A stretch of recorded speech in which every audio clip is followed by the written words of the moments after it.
Luego de hablar todo lo relacionado a la biología general o las generalidades de la biología, ahora vamos a empezar a puntos más específicos para entender de manera mucho más detallada, ¿verdad?, acerca de la biología, de cómo estamos hechos, ¿verdad?, que es acerca de la biología celular, ya que en la biología general o las generalidades de la biología he hablado acerca de manera muy simple acerca de lo que son las células, pero ahora vamos a empezar a hablar de un punto mucho más detallado de esto.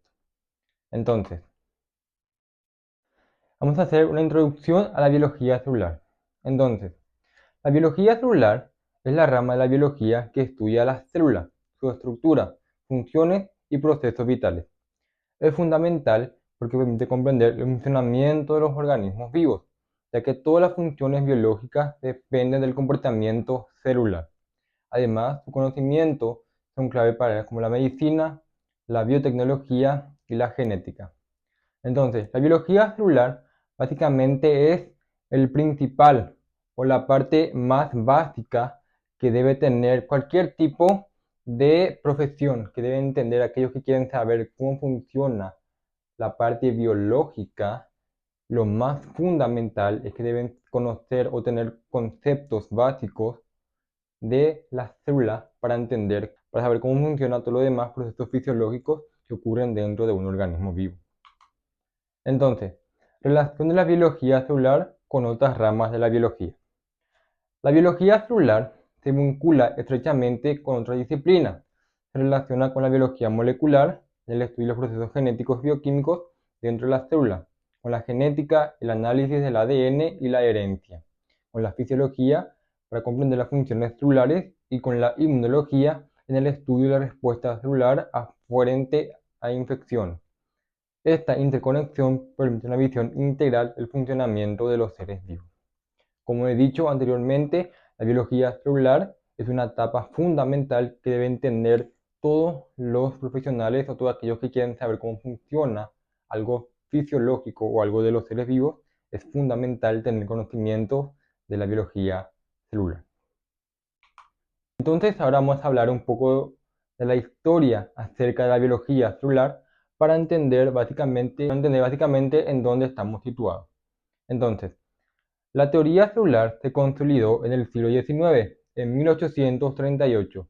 Matthias Leiden propuso que todas las plantas están formadas por células.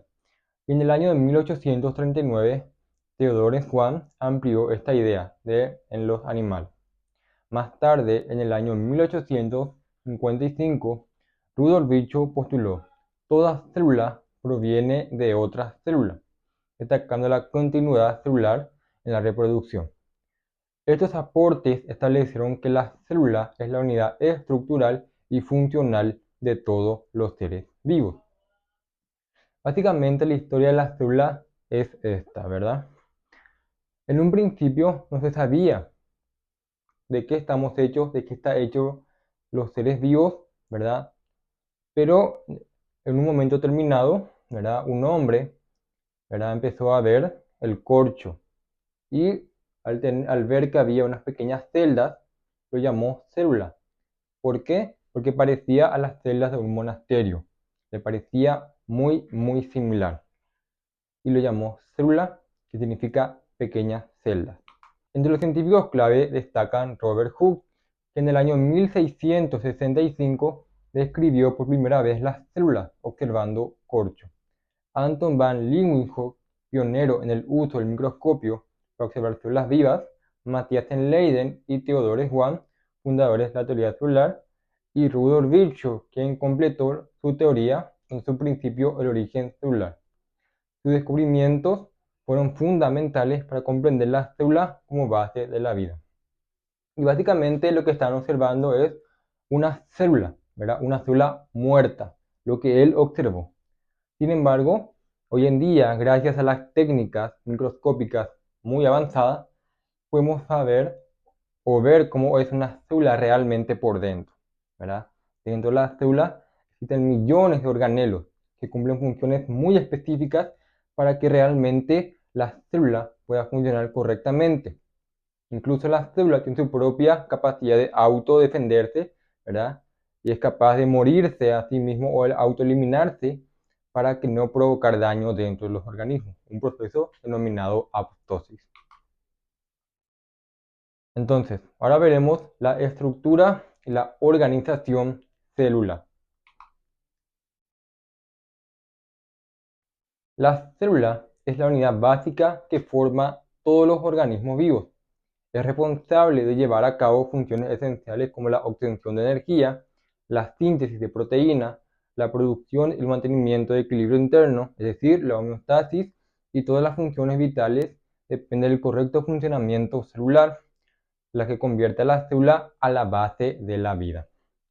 Entonces, hay que entender de que la célula es fundamental que funcione de manera correcta, porque un pequeño cambio dentro de ella provocará daños dentro del organismo y consecuentemente habrá una enfermedad y ahí puede causar daños patógenos, ¿verdad? Enfermedades y problemas en cualquier parte del cuerpo. Como he dicho en la sección de biología general o las generalidades de la biología, he dicho que existen dos tipos de células. En este caso son eucariota y procariota. Y acá nuevamente vamos a retomar esta idea para entender un concepto más general acerca de las células. Entonces, las células se clasifican principalmente en dos tipos, procariontes y eucariontes, que tienen una diferenciada organización interna, ¿verdad? Entonces, las células procariontes son células simples y primitivas que carecen del núcleo definido. Su material genético se encuentra disperso en el citoplasma, dentro de una región llamada nucleoide. Ejemplos comunes son las bacterias y las arqueas. Estas células pueden ser más pequeñas y se reproducen por fisión binaria. Todo esto vamos a ver mejor también, o mucho más detallado, en biología, en microbiología. Luego tenemos a las células eucariontes. Las células eucariontes son células mucho más complejas, que poseen un núcleo rodeado por una membrana nuclear, donde se encuentra el ADN, es decir, el material genético. También contiene organelos especializados como la mitocondria, el retículo endoplasmático, el aparato de Golgi, que permite un mejor control en sus funciones. Están presentes en animales, plantas, hongos y protistas. Ahora vamos a ver cuáles son sus características y sus diferencias en cada uno de ellos. Entonces, las células animales y vegetales comparten muchas estructuras básicas, pero presentan diferencias claves en células animales. En las células animales, ¿verdad? Por ejemplo, no tienen una pared celular ni cloroplastos y presentan pequeñas vacuolas. Además, contienen centriolos que participan en la división celular. Mientras que en las células vegetales poseen una pared celular rígida hecha de celulosa, cloroplastos para realizar la fotosíntesis y una gran vacuola central que regula la presión, homeostasis y almacenamiento de los nutrientes. Ahora veremos la forma y tamaño de las células. Básicamente, la célula puede tener diferentes formas y tamaños dependiendo de qué lugar del cuerpo se encuentra, por ejemplo, ¿verdad? El tamaño celular varía significativamente según el tipo de organismo y la función de la célula. Las células procariontes suelen medir entre 0.1 a 5 micrómetros, mientras que los eucariontes pueden alcanzar tamaño de hasta 100 micrómetros. En cuanto a la forma de las células, pueden ser esféricas, alargadas, cúbicas o morfológicas, especializadas según su función. Por ejemplo, las neuronas, ¿verdad? Aquellos que tenemos en el cerebro. Tienen prolongaciones para transmitir impulsos nerviosos, mientras que los glóbulos rojos tienen forma de disco bicóncavo para optimizar el transporte de oxígeno. Ahora veremos la composición química de las células.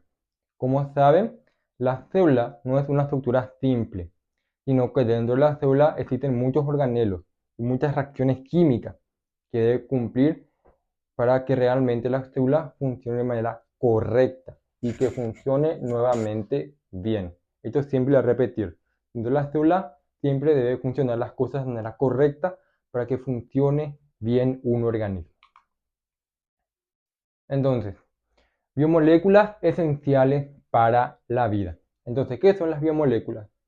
Las biomoléculas básicamente son compuestos químicos fundamentales que permiten el correcto funcionamiento y desarrollo de todos los seres vivos. Están presentes en todas las células y participan en una amplia variedad de los procesos biológicos, desde la obtención de la energía hasta la transmisión de la información genética. Entre las principales biomoléculas destacan por su relevancia biológica se encuentran los lípidos, los carbohidratos, las proteínas y los ácidos nucleicos.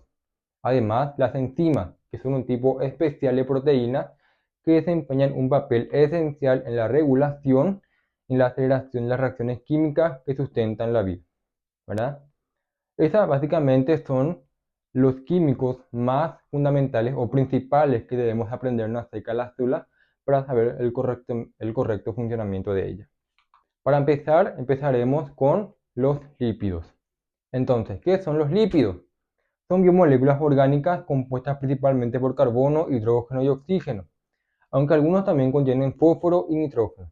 Estas moléculas se caracterizan por ser insolubles en agua, es decir, que no reaccionan con ella, debido a su naturaleza hidrofóbica, pero se disuelven fácilmente en solventes orgánicos como el alcohol o el éter.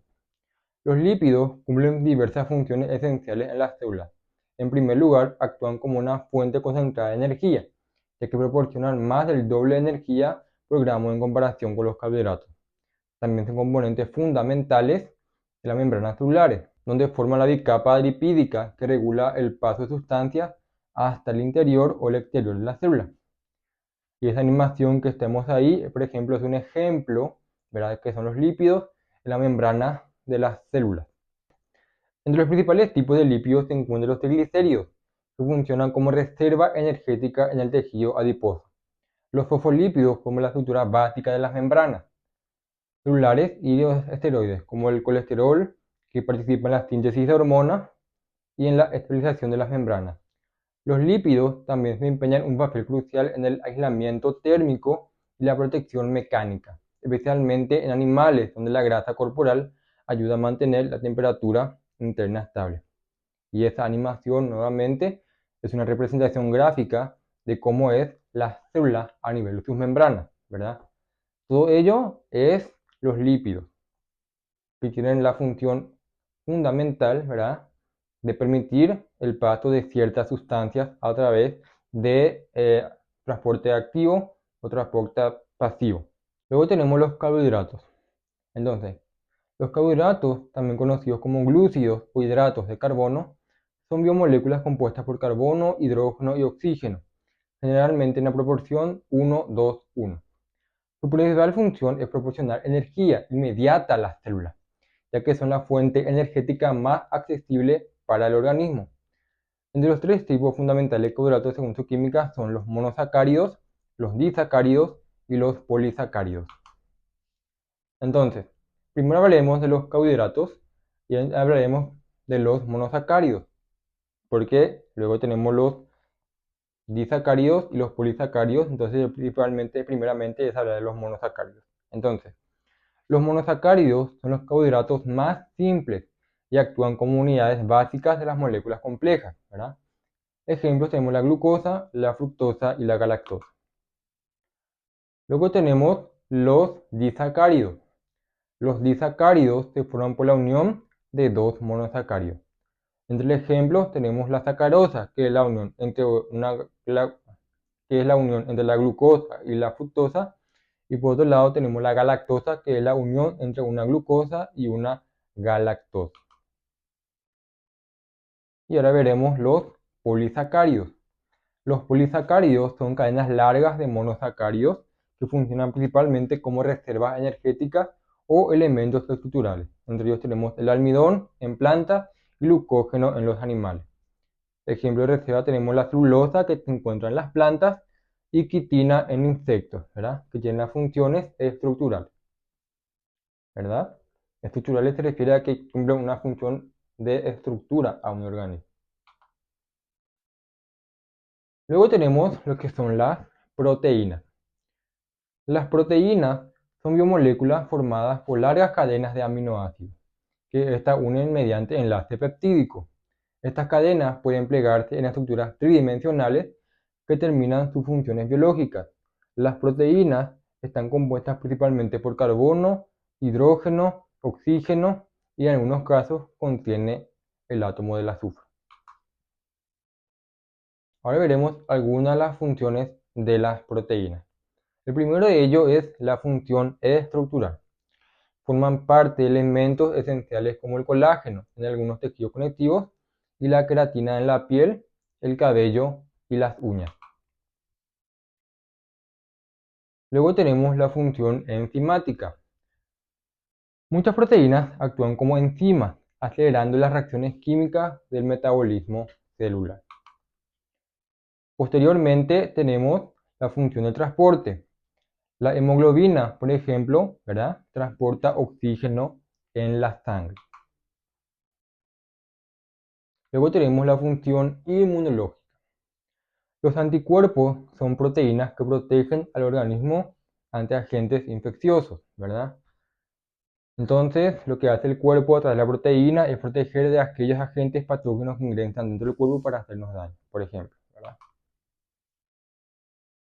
Luego tenemos la función hormonal. Algunas hormonas, como la insulina, son de naturaleza proteica y regulan muchos procesos metabólicos. Ahí empezamos a hablar ahora de los ácidos nucleicos, que básicamente se dividen en dos, que son ADN y ARN. Entonces, los ácidos nucleicos son biomoléculas encargadas de almacenar, transmitir y expresar la información genética. Y como he dicho, existen dos tipos, el ácido desoxirribonucleico o ADN y el ácido ribonucleico, también conocido como ARN. Entonces, el ADN. ¿Qué es el ADN? El ADN contiene las instrucciones genéticas que determinan las características y funciones de cada organismo. Está compuesto por secuencias de nucleótidos, cada uno formando una base nitrogenada, es decir, adenina, guanina, timina y citosina, y también contiene un azúcar desoxirribosa y un grupo fosfato. Esta molécula adopta la forma de una doble hélice y se encuentra principalmente en el núcleo celular. Posteriormente tenemos la otra molécula, ¿verdad?, llamada ARN. ¿Qué es el ARN? El ARN participa en la síntesis de proteínas. Existen varios tipos, que son tres principalmente, ¿verdad? Que es el ADN mensajero, que lleva la información del ADN hasta los ribosomas. Luego tenemos el ADN de transferencia, que transporta aminoácidos, y el ARN ribosomal, que forma parte de los ribosomas. Los ácidos nucleicos son fundamentales para la herencia biológica, el desarrollo celular y la adaptación evolutiva. Ahora veremos cuáles son las funciones de las enzimas, ¿verdad?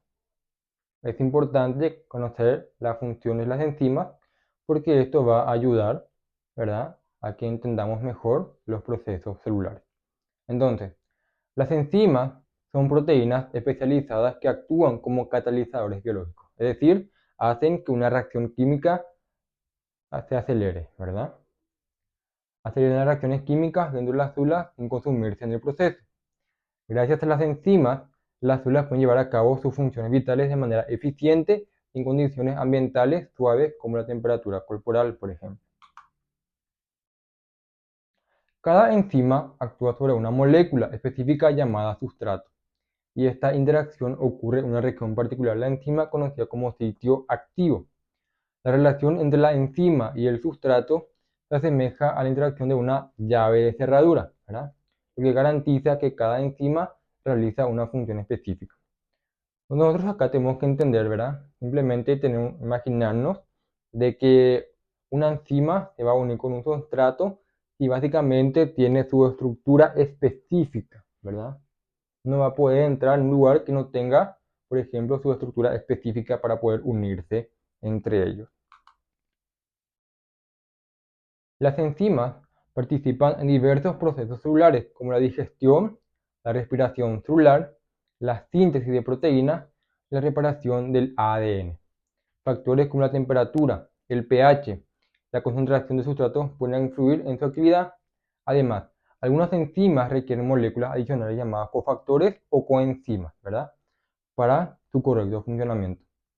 Estas moléculas ayudan a estabilizar la estructura enzimática o facilitan la interacción con el sustrato.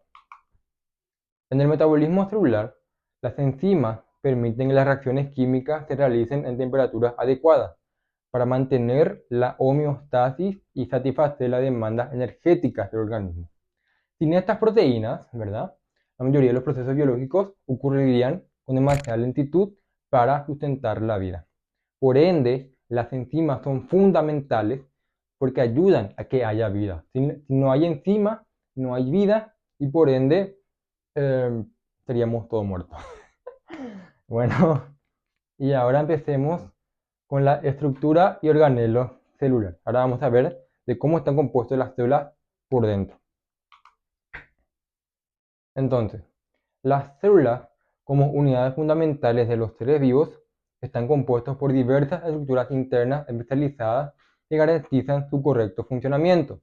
Estas estructuras, conocidas como organelos celulares, desempeñan funciones específicas que permiten el crecimiento, la reproducción, la obtención de energía y el mantenimiento de la homeostasis.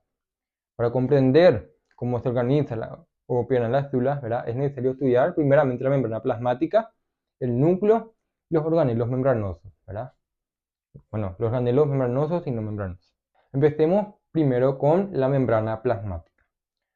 La membrana plasmática es una estructura fundamental que delimita las células, separando del medio externo y regulando el paso de sustancias.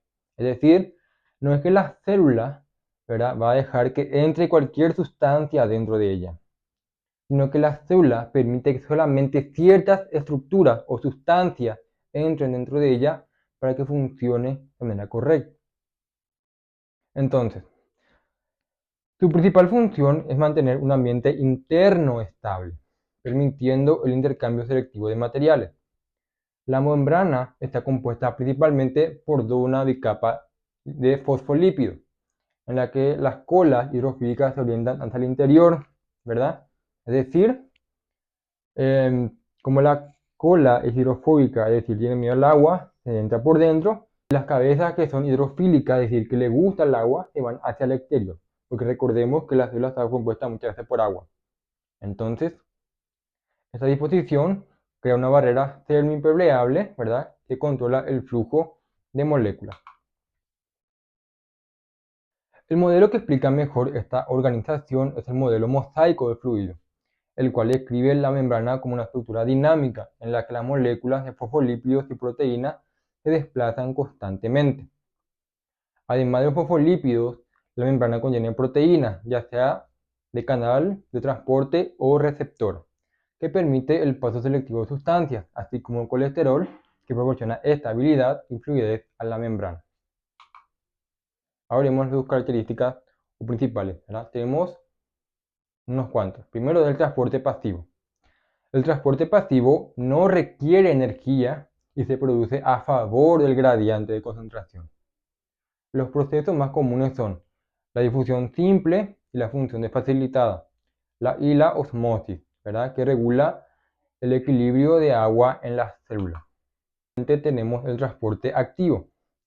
El transporte activo requiere energía en forma de ATP y se realiza en contra del gradiente de concentración. Por ejemplo, el famoso ejemplo es del sodio y potasio, ¿verdad?, que permite mantener la distribución de iones esenciales para la función de las células.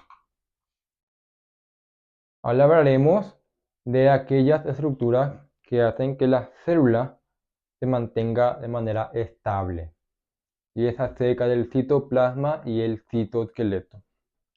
El citoesqueleto es el medio interno celular en el que se encuentran los organelos suspendidos en una sustancia gelatinosa llamada citosol. Está compuesta principalmente por agua, sales, nutrientes y diversas moléculas orgánicas. Es el lugar donde ocurren numerosas reacciones químicas esenciales para las células. Y luego tenemos el citoesqueleto. El citoesqueleto es una red de filamentos proteicos que proporcionan un soporte estructural, organiza los organelos y permite el movimiento celular. y básicamente se compone de tres tipos de filamentos, ¿verdad? Que son los filamentos intermedios, los microfilamentos y los microtúbulos. Empecemos con los microfilamentos. Los microfilamentos están formados por actina, que intervienen en la contracción muscular y el desplazamiento celular. Eso vamos a ver mejor cuando empecemos a hablar acerca de los músculos. Luego hablaremos de los filamentos intermedios. Brindan resistencia mecánica a las células. Y luego tenemos lo que son los microtúbulos. Se llaman microtúbulos porque son estructuras tubulares. Son estructuras tubulares que participan en el transporte intracelular y en la formación del uso mitótico durante la división celular. Ahora hablaremos acerca del núcleo de las células. El núcleo es el organelo más destacado en las células eucariotas, ya que contiene el material genético y dirige las funciones celulares. Está rodeado por una doble membrana, conocida como envoltura nuclear, que presenta poros nucleares que regulan el intercambio de materiales entre el núcleo y el citoplasma. ¿Verdad?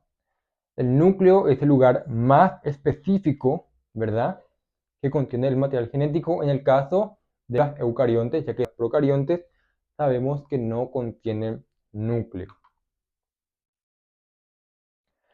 En el interior del núcleo se encuentra el nucleoplasma, ¿verdad?, que es un medio viscoso donde están dispersas las moléculas de ADN en forma de cromatina, que durante la división celular se condensa para formar los cromosomas. La cromatina se organiza en regiones específicas que regulan la expresión genética y la replicación del ADN, ¿verdad? El núcleo también contiene el nucleolo, una estructura densa encargada de la síntesis y ensamblaje de los ribosomas. Hablaremos de los organelos membranosos. Los organelos membranosos están rodeados por una o más membranas que delimitan el comportamiento interno, ¿verdad? Y tienen algunas, y ahora veremos aquellos más importantes. Tenemos el retículo endoplasmático liso y el retículo endoplasmático rugoso. El retículo endoplasmático rugoso presenta ribosomas adheridos a su membrana y participa en la síntesis de proteínas que serán exportadas o incorporadas en la membrana celular. Por otro lado, el retículo endoplasmático liso no posee ribosomas y se encarga de la síntesis de lípidos, el metabolismo de carbohidratos y la detoxificación de las sustancias. Luego tenemos el aparato de Golgi y las mitocondrias. El aparato de Golgi está formado por sacos membranosos aplanados. Su función principal era modificar, empaquetar y distribuir lípidos y proteínas producidos en el retículo endoplasmático. Además, forma lisosomas y participa en la secreción celular. Por otro lado, tenemos la mitocondria. Las mitocondrias son organelos encargados de la producción de energía mediante la respiración celular, ¿verdad? Contiene una doble membrana donde se forman los pliegues llamadas crestas mitocondriales. Aquella en una imagen que podemos ver ahí son las crestas de las mitocondrias, donde se produce el ATP, también conocido como adenosín trifosfato, que es aquel encargado de dar energía a las células. Las mitocondrias poseen su propio ADN, ¿verdad? Le permite autorreplicar. Posteriormente tenemos los lisosomas, los peroxisomas y las vacuolas. Entonces, los lisosomas son vesículas que contienen enzimas digestivas encargadas de degradar moléculas complejas, organelos dañados o agentes patógenos mediante un proceso llamado autofagia. Por otro lado tenemos los peroxisomas, que son estructuras especializadas en la detoxificación celular, en la degradación de peróxidos como el peróxido de hidrógeno, por ejemplo, mediante las enzimas catalasas. Y por otro lado tenemos las vacuolas, ¿verdad?, que son estructuras propias de las células vegetales que almacenan agua, nutrientes y productos de desecho, que ayudan a mantener la presión interna de las células, fundamental para el soporte de las plantas. Todas las estructuras son fundamentales para las células y que nuevamente funcione de manera correcta para que funcione bien todo un organismo. Ahora hablaremos de los organelos no membranosos, es decir, aquellos que no contienen una membrana delimitada. Entonces, los organelos no membranosos carecen de una estructura que los separe del citoplasma, pero desempeñan funciones claves. Por ejemplo, los ribosomas, ¿verdad? Que son pequeñas estructuras compuestas por ARN, ribosomal y proteínas. Pueden encontrarse libres en el citoplasma o adheridos al retículo endoplasmático rugoso. Su función principal es la síntesis de proteínas mediante el proceso de traducción del ARN mensajero. Y luego tenemos los centrosomas y los centriolos. El centrosoma es una estructura que organiza los microtúbulos durante la división celular, formando el uso mitótico, ¿verdad? En su interior se encuentran los centriolos, que participan activamente en la formación de estilos y flagelos, que son estructuras, ¿verdad?, que hacen, por ejemplo, que se muevan algunos seres vivos, ¿verdad? Como por ejemplo el espermatozoide, que contiene flagelos para que se mueva hacia el óvulo. Ahora hablaremos acerca del ciclo y la división de las células. El ciclo celular es el proceso mediante el cual una célula se divide para dar dos células hijas, lo cual es esencial para el crecimiento, el desarrollo y la reproducción celular. Este ciclo está compuesto por varias fases independientes que se dividen en dos partes principales, que son la interfase, ¿verdad?, y la fase de división. La interfase es el lugar más largo de la célula, ¿verdad? Mientras que la fase de división contenemos tanto la mitosis como la meiosis. El ciclo celular se divide en cuatro fases principales, ¿verdad?, que se pueden dividir en dos: la interfase y la fase M. La interfase, ¿verdad?, es la fase más larga del ciclo celular y se subdivide en tres etapas. Está el GAP1, la síntesis y el GAP2. Entonces, en el G1, la célula crece y lleva a cabo sus funciones metabólicas normales y se prepara para la replicación del ADN. Durante la fase S, que es la fase de la síntesis, la célula replica su ADN, duplicando su contenido genético para que cada célula hija reciba una copia completa del genoma.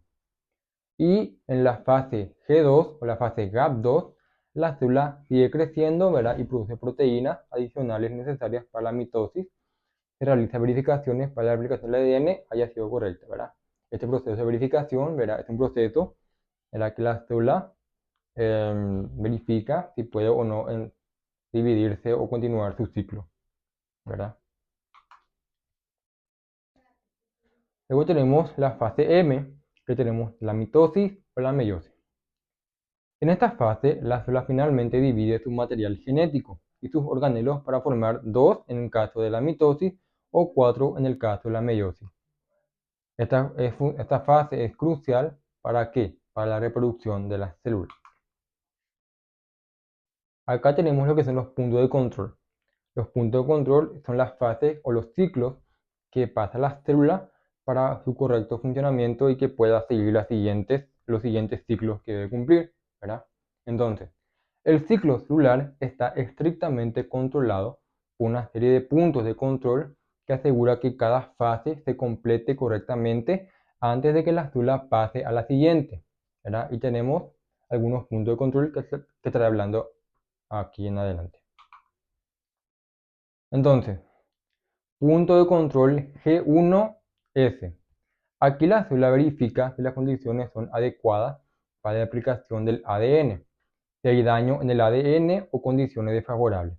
La célula entra en un estado de reposo o apoptosis. Luego tenemos la fase G2M.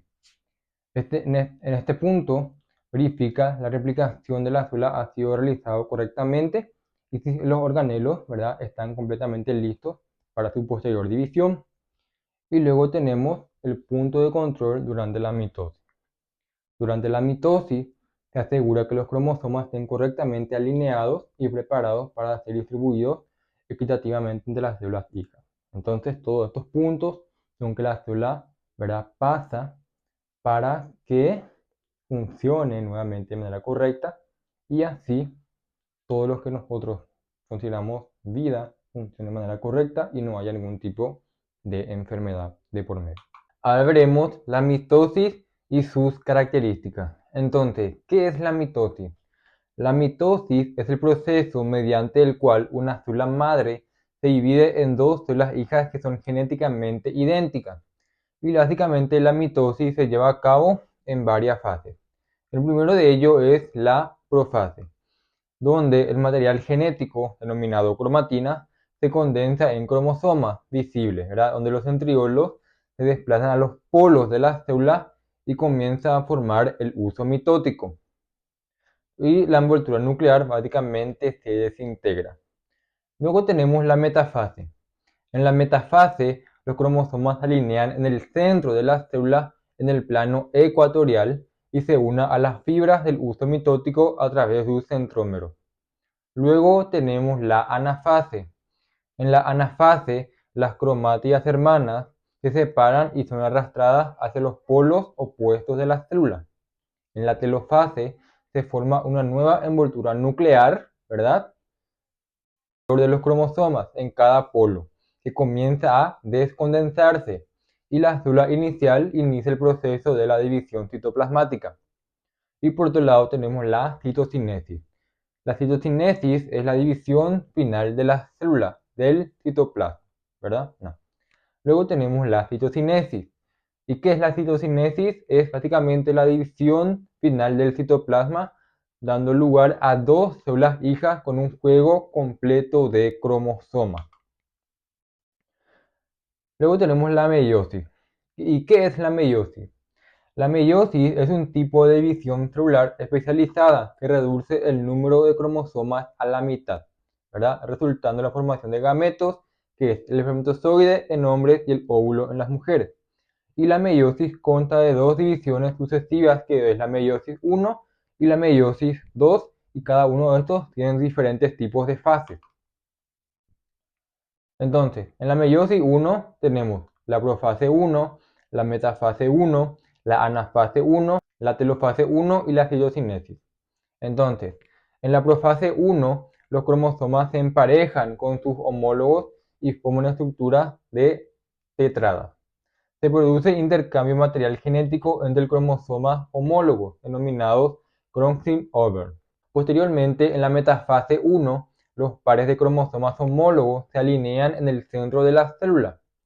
En la anafase 1, los cromosomas homólogos se separan y se mueven hacia los polos opuestos. Y en la telafase 1 y en la citocinesis, la célula se divide en dos células hijas, cada uno con un conjunto haploide de cromosomas.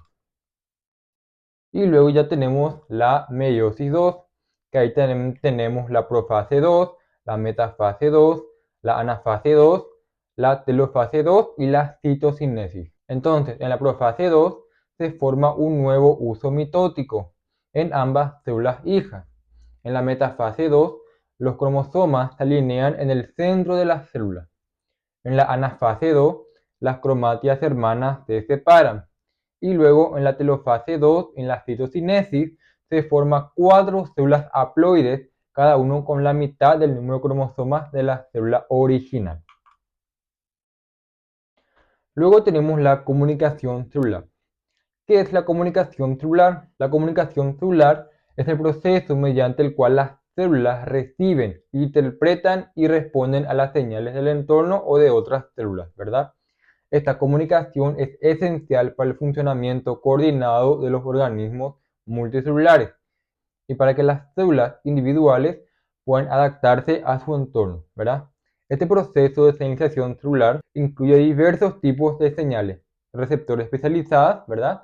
Y vías específicas que transmiten la información dentro de las células, ¿verdad? Ahora veremos los tipos de señales de las células, ¿verdad? Entonces, las señales celulares, ¿verdad? Pueden clasificarse según el origen, el tipo de molécula mensajera o la distancia que recorren. Ahí primero tenemos lo que es la señalización autócrina. ¿Qué es la señalización autócrina? Es donde la célula produce una señal que actúa sobre sí mismo, ¿verdad? Esto, por ejemplo, es común en procesos como el crecimiento celular y la diferenciación. Luego tenemos lo que viene siendo la señalización paracrina. Es donde la célula emisora, ¿verdad?, libera moléculas que actúan sobre células cercanas. Y este tipo de señalización, por ejemplo, es clave en procesos locales, como por ejemplo la inflamación. Luego tenemos la señalización endocrina, donde las señales viajan a través del torrente sanguíneo para actuar en las células distantes. Luego tenemos la señalización simpática, ¿verdad?, que es lo que ocurre en el cerebro. Es propio del sistema nervioso, ¿verdad?, donde las neuronas liberan neurotransmisores en la sinapsis para transmitir los impulsos nerviosos. Y luego tenemos la señalización yuctocrina, donde se produce por contacto directo entre dos células madres y proteínas de membrana o uniones celulares especializadas. Ahora hablaremos del metabolismo celular. ¿Y qué es el metabolismo celular? El metabolismo celular es el conjunto de reacciones bioquímicas, ¿verdad?, que ocurren dentro de las células para mantener la vida. Estas reacciones permiten la obtención, la transformación y almacenamiento de energía, así como la síntesis y la descomposición de biomoléculas esenciales, ¿verdad? Estas reacciones se agrupan en vías metabólicas, que son secuencias de reacciones químicas que facilitan la conversión de una molécula en otra y así liberan o almacenan la energía. Y empecemos hablando primeramente de lo que son las vías metabólicas.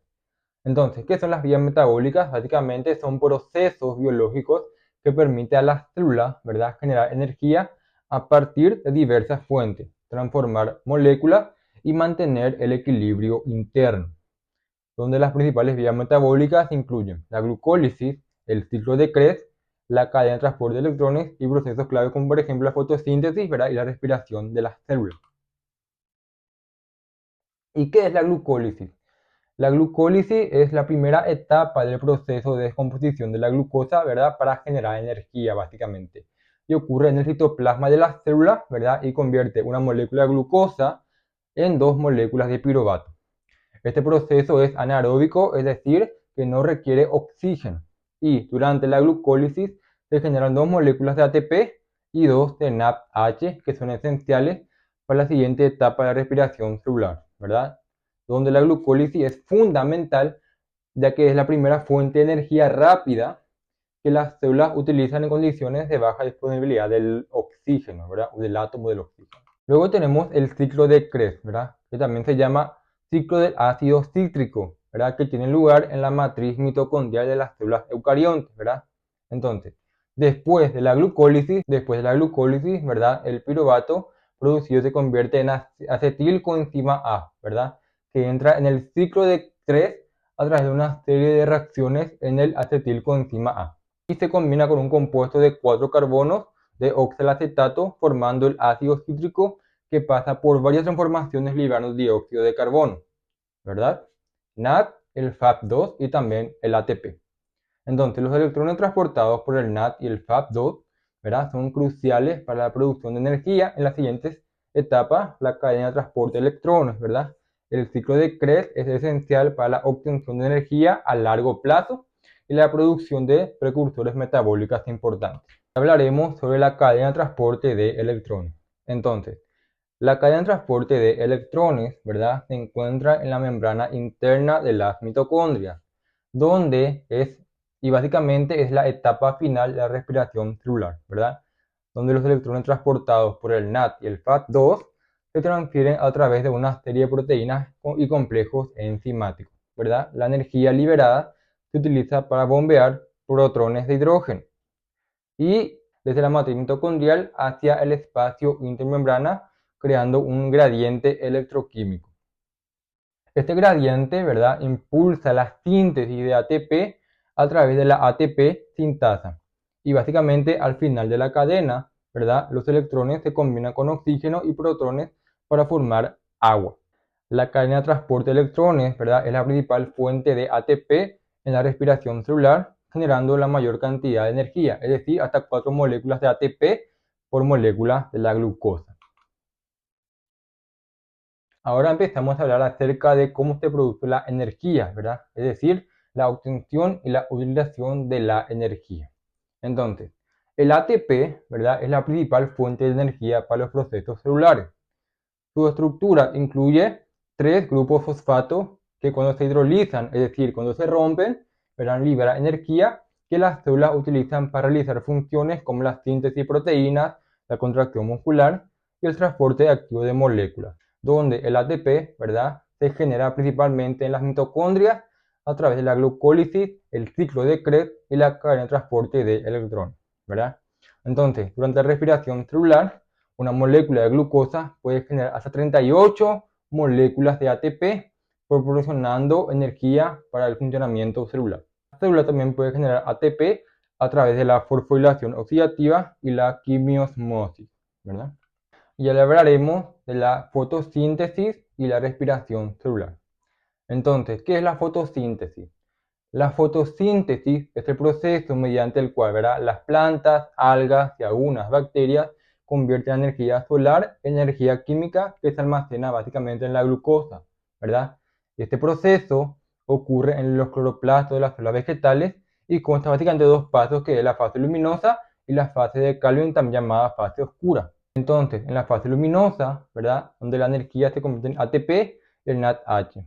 Y también tenemos la fase oscura, donde el ATP y el NAP se utilizan para sintetizar la glucosa a partir de ¿qué? Del dióxido de carbono y del agua.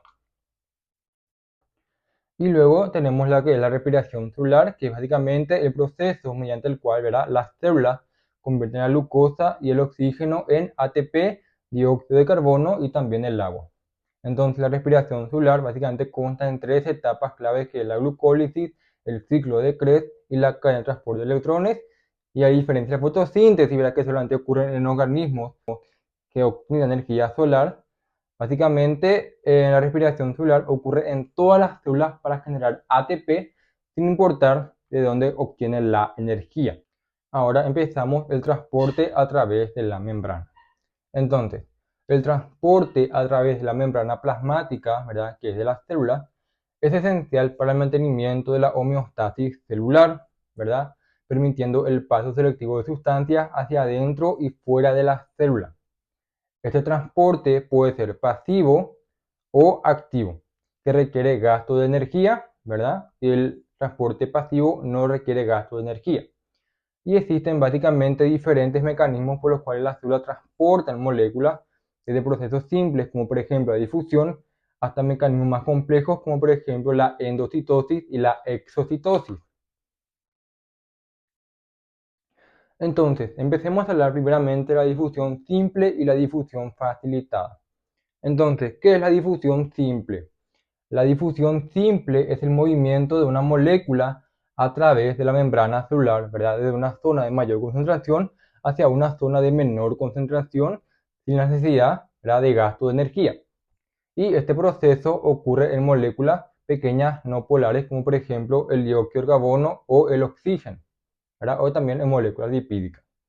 Y básicamente la difusión, ¿verdad?, ocurre por el gradiente de concentración, es decir, las moléculas tienden, ¿verdad?, a dispersarse de manera natural para equilibrar las concentraciones de ambos lados de la membrana.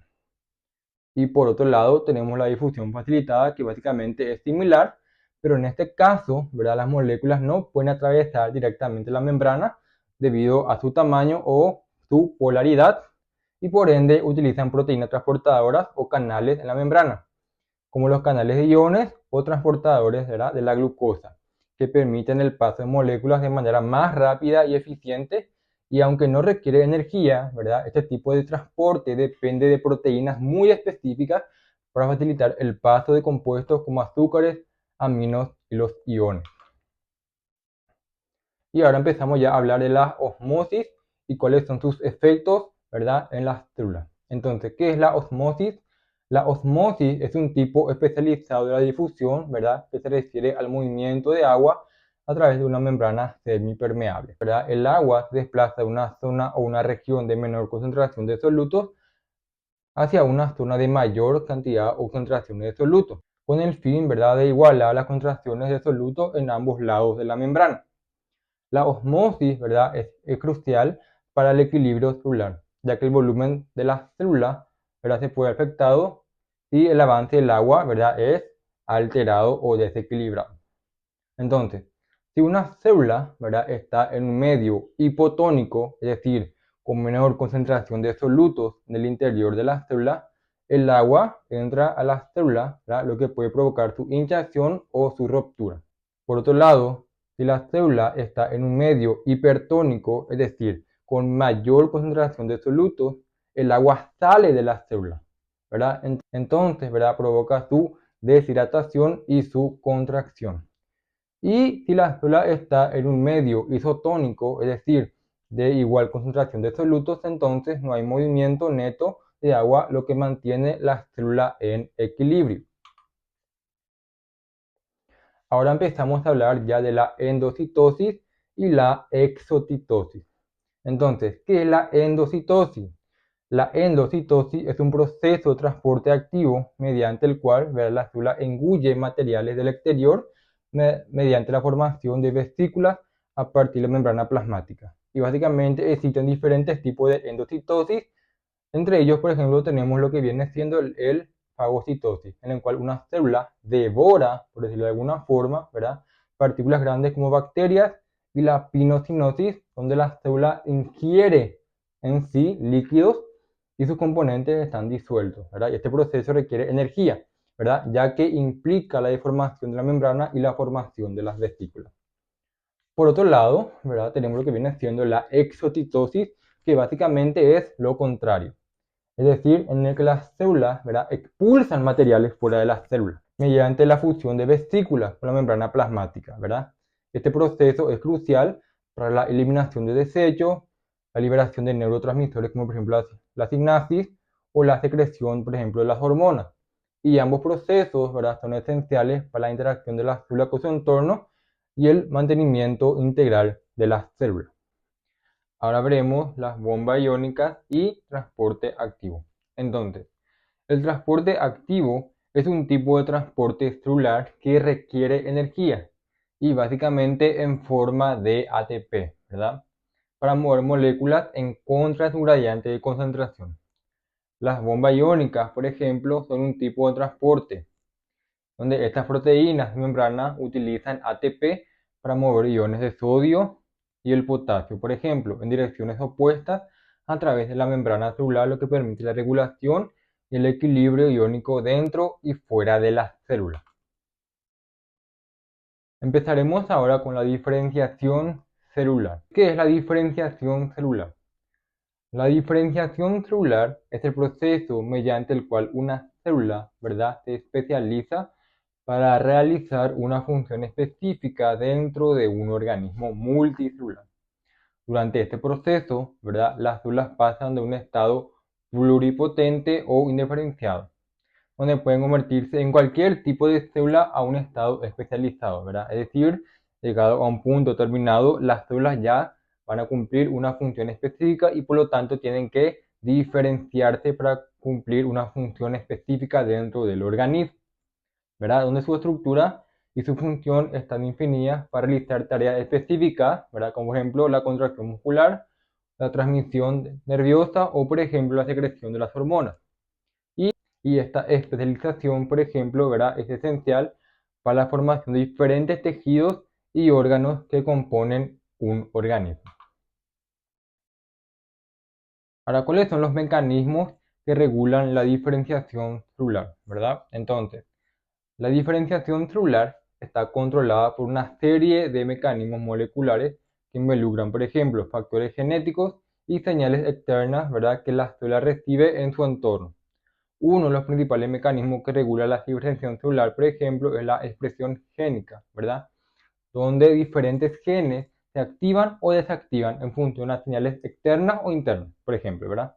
Y estos cambios en la expresión genética, ¿verdad?, son esenciales para que las células se especialicen en funciones específicas. Y empezamos ahora mismo, empezar ya a hablar de lo que son las células madre, ¿verdad? Entonces, ¿qué son las células madre? Las células madres son células que tienen la capacidad, ¿verdad?, de autorrenovarse, es decir, que se replica a sí misma y diferenciarse en varios tipos celulares especializados. Y dependiendo de su capacidad de diferenciarse, existen diferentes tipos de células madre, que son las células madre pluripotentes, como por ejemplo las células madre embrionarias, que puedan dar origen a casi todos los tipos de las células del cuerpo. Y también tenemos las células multipotentes, ¿verdad?, que tienen un rasgo más limitado, como las células madre hematopoyéticos, ¿verdad?, que solo pueden diferenciarse en células sanguíneas. Y básicamente todo esto es lo que es la biología celular.